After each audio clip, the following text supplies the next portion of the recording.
Have you ever stopped to think about why so many relationships which had everything to work out simply fall apart? It's not because the love is over, it's because fear won. Most relationships end, not because of a lack of love, but because of an excess of fear. Fear of opening up, fear of getting hurt, fear of showing who you really are. And that is the truth that no one wants to admit. We pretend that everything is fine, put a smile on our face, post a beautiful photo with an inspiring caption. But inside, everything is messed up. How many times have you held back crying so you don't look weak? How many times have you swallowed what you felt just to avoid causing an argument? We grow up hearing that we need to be strong, that women have to know how to stand up for themselves, but they also have to be sweet, understanding, balanced. And then we get lost in this game of expectations, trying to please everyone but ourselves. Because fear is not just about getting hurt. It's the fear of being rejected, of not being enough, of being judged for feeling too much or wanting too much. Fear wears masks. It pretends to be pride. It pretends to be self-sufficiency. It pretends to be, I'm fine. But deep down, she's just a girl with a heavy heart, begging to be truly loved, with everything that comes with it. The scars, the crises, the silences, and the excesses. But to experience real love, we need to have the courage to be real too. Courage to say, this hurt me. I need... You died? I'm scared. It seems simple, but that's where the catch lies. We got used to not bothering, not asking, not showing vulnerability. Because at some point, someone taught us that feeling is weakness. But let me tell you something that you may have never heard. Feeling is what makes you stronger. Vulnerability doesn't diminish you, it humanizes you. And when you allow yourself to be you, with everything you feel, you begin to attract relationships that are also true. So look at me now, take a deep breath and be honest with yourself. How many times have you hidden what you felt for fear of someone else's reaction? If this question touched you in any way, comment below on the word fear. Sometimes, just by writing, we start to free ourselves. And this could be the first step towards a silent revolution within you, the revolution of authenticity, courage, self-love, because you deserve to be loved as you are. But first of all, you need to have the courage to show yourself as you really are. But do you know what the problem is? It's just that we were taught from a very young age to confuse vulnerability with weakness. We were taught that a strong woman is one who doesn't cry, who doesn't show it, who can handle everything alone, who keeps quiet so as not to appear too needy. And then, without realizing it, we become hardened. It creates a shell, an armor, an armored version of itself. But the heart, the heart is still there, wanting to be seen, wanting to be heard, wanting to be felt. It turns out that showing this sensitive side is not drama, it is not fragility, it is not emotional dependence. It is, in fact, one of the most powerful acts of emotional strength you can have. Because opening up is showing the parts you learned to hide. It's saying, this is me, without filter, without shield. It's taking the risk of not being understood, but still choosing to be honest with yourself. And that requires more courage than any feigned silence. If vulnerability were weakness, why is it so difficult to practice? And the most curious thing is that when we close ourselves off, thinking we are protecting ourselves, in reality, we are moving away, pushing others away, but mainly pushing herself away from what she really feels.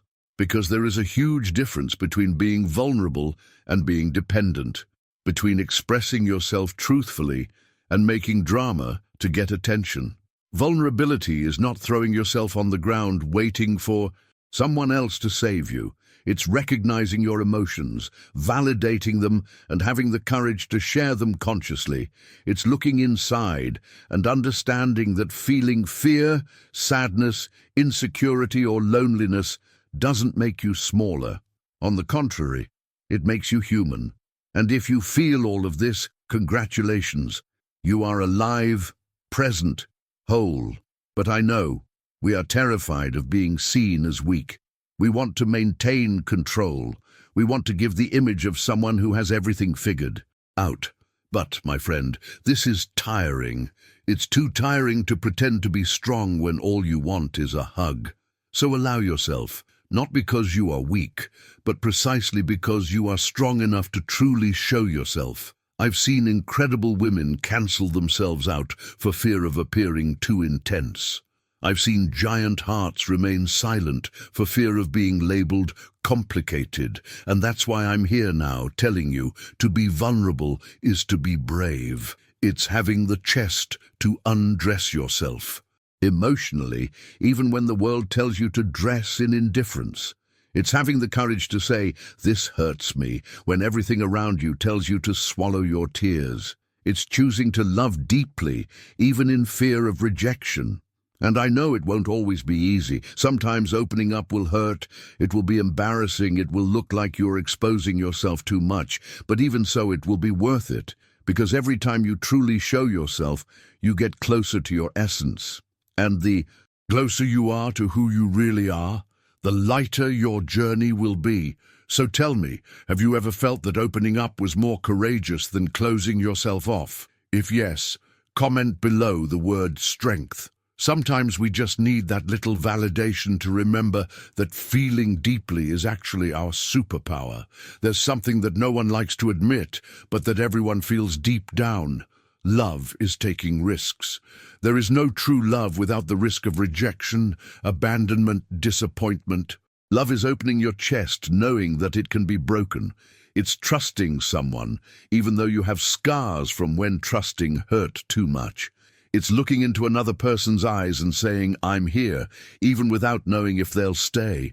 And that's scary, very scared, because love doesn't come with guarantees. You can give everything, donate, get involved, and still not be enough to hold someone who doesn't know how to stay.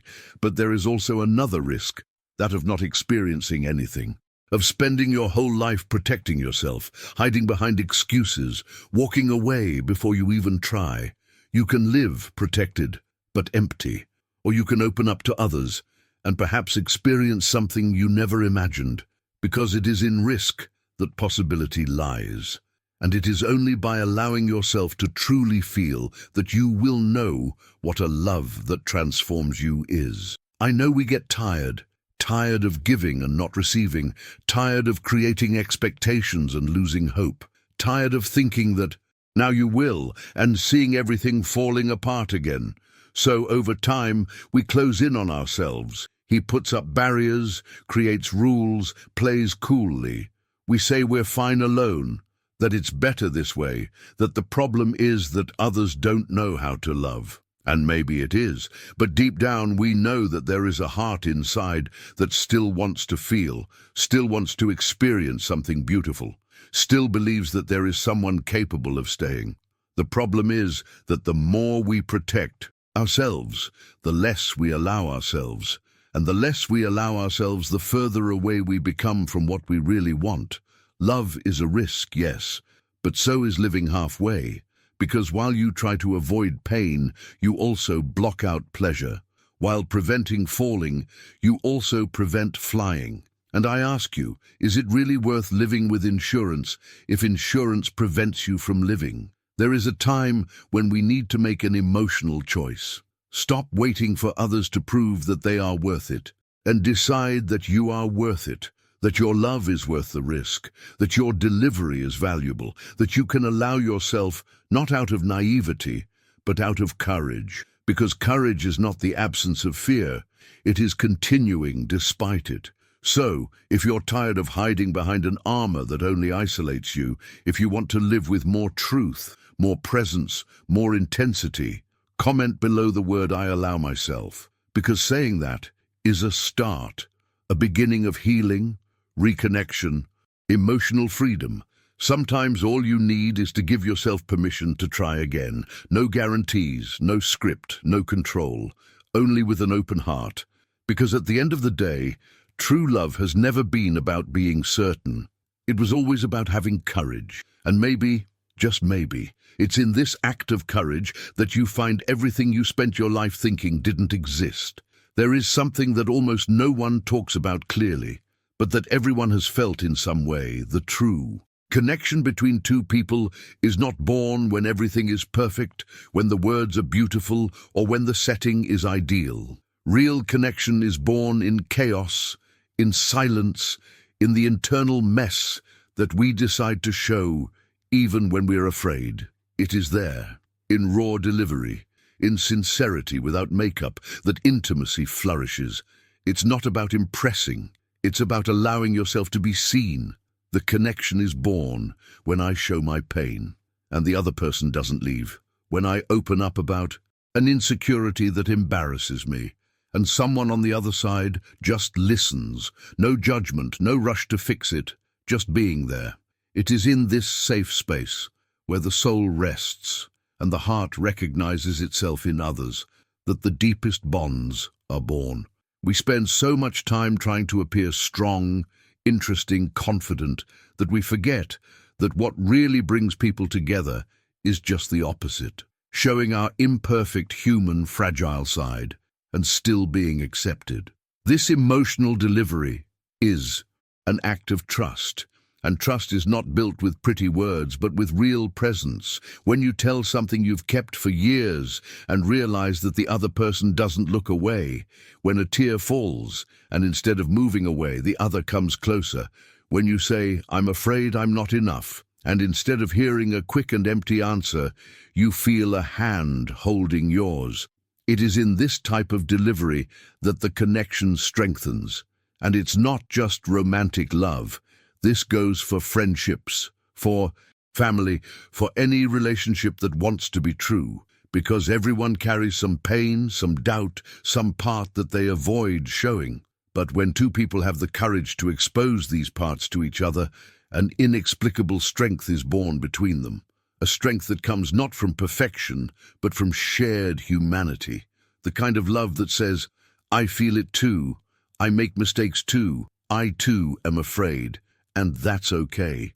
This kind of surrender heals, free, transform, and it leaves marks that time cannot erase. Therefore I ask you now, with all the affection in the world, when was the last time you allowed yourself to be truly with someone? Not that edited version that smiles all the time, but the entire woman, with all the shades of shadow and light? We are hungry for connection, but we are often scared to death of surrendering. And that's the point. Surrender is the way. It is through her that walls fall and hearts touch. So, if you have ever experienced a moment of emotional surrender that left a deep impression on you, that moment in which you felt seen, welcomed, understood, comment below on the word true. Because this type of connection needs to be remembered, valued, celebrated. And if you haven't experienced this yet, know that you deserve it. You deserve a connection that doesn't require masks, that accepts you completely, that recognizes your truth and chooses to stay anyway. Because in the end, what truly unites us is not our achievements or appearances. These are our vulnerabilities. These are the stories we tell with trembling voices. It's the looks that say, "I understand you," when we can't even explain. It is there, in this sacred space of surrender, that connection happens. And that's what we came to seek in this life. Real connection, true, feel together. We grow up hearing that we need to hide our wounds. That emotional scar is a sign of weakness, that showing pain is dangerous. It is giving ammunition to be rejected, criticized, left aside. So we learn to camouflage, covering everything that hurt with emotional makeup. But what no one teaches is that when we share these wounds with maturity, when we have the courage to talk about what marked us, we build bridges instead of walls. Because pain, when shared with sensitivity and truth, unites. It creates identification, empathy, connection. You look someone in the eye and say, "I went through that too." And suddenly that distance disappears. Shame dissolves. Fear loses strength. There are people who will look at you with love, precisely in the parts where you thought no one could stay. And that's when something magical happens. The scar becomes a bow. It becomes a hug. It becomes a bridge between two souls who understand that feeling pain is not a defect. It is part of the journey of being human. When you share your pain, not as drama, but as truth, you become a mirror for other people. Because everyone has a story marked by losses, rejections, disappointments. But most people try to pretend that everything is fine, and that creates loneliness. Because if everyone pretends not to feel it, who will have the courage to feel it with you? Therefore, when you decide to show that you survived the pain, not perfectly but honestly, you invite the other person to let their guard down too. You create a space where no one has to over-explain themselves, where understanding comes before judgment. Your wounds, when healed with compassion, become tools of acceptance. And that's exactly what we need most. People who don't run away from our dark side, who don't run when the conversation gets difficult, who choose to stay even when they know our messiest parts. And these people do exist. But they only appear when you stop trying to look perfect all the time, when you show who you really are, even with the pain you are still learning to carry. So, if at this moment in your life you feel that you need to be accepted with your pains, not despite them but with them, comment below the word reception, because recognizing this need is already a step towards healing. No one needs to walk alone, and maybe all you're waiting for is not a love that saves you, but a love that knows how to listen, that knows how to touch with care where it still hurts, that chooses to stay on the days when you can't smile. Because what really transforms a relationship aren't the happy days, it's the difficult days lived in partnership. These are the moments of crisis, when someone holds your hand and says, "I'm here anyway." This is what becomes root. That's what sustains it. This is what builds deep bonds. And that's why your wounds, when recognized maturely, don't keep you from love. On the contrary, they can be the most beautiful bridge between you and those who are ready to see the whole woman you are, not only in your achievements, but also in your scars. We talk a lot about our pain, about our fear of opening up, about how we want to be seen, understood, welcomed. And that is essential. But sometimes, in the desire to be heard, we forget to listen. You forget that the other person also carries a world within them, a world of stories, traumas, silences, and fears. And the truth is that not everyone learned to open up easily. Sometimes the other person is also afraid. Fear of appearing weak, fear of not knowing how to express what you feel, fear of being misunderstood, and what he needs, more than demands, is to know that there is someone there, saying with their presence, with their eyes, with their posture, "I'm here," even when you don't know how to say it. Vulnerability is not just about showing yourself, it is also about knowing how to receive. Have active empathy. Listen, have patience, because real connection is a two-way street, and this requires a maturity that goes beyond words. It's the choice to stay even when the other is learning to allow themselves. When we wait for others to open up in our way, in our time, with the words we would like to hear, we are not welcoming, we are trying to control. And control is the opposite of empathy. There are people who have never had a safe space to talk about feelings, who grew up hearing that crying was weakness, that feeling too much was exaggerated. And then, when you get into a relationship, you don't know what to do with your own pain. You remain silent. You close yourself off. You become confused. And what he needs most is not someone who understands everything immediately, but someone who knows how to wait, who listens with his heart, who embraces crooked attempts to communicate. Do you want depth? So be willing to also delve into the parts that the other person still doesn't know how to name. And this is not cancelling yourself out, nor carrying the other on your back. It is being a bridge. It's about being present. It's understanding that vulnerability is learned through practice and trust. And sometimes just the fact that you don't judge is what allows the other person to start showing themselves.